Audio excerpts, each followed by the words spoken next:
अस्सलामुअलैकुम वरहमतुल्लाहि वबरकातुहू।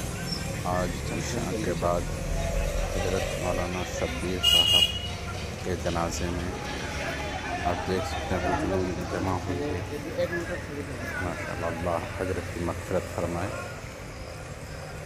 अब हज़रत के लिए दुआ करें, ख़ास करके अल्लाह हज़रत की मग़फ़िरत फरमाए, जन्नतुल फ़िरदौस में जगह नसीब अता फरमाए।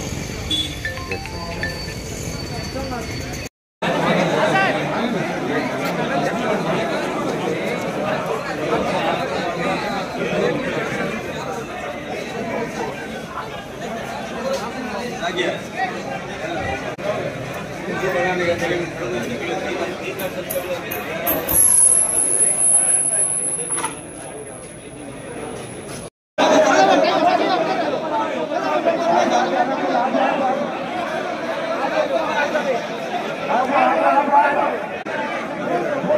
Gracias.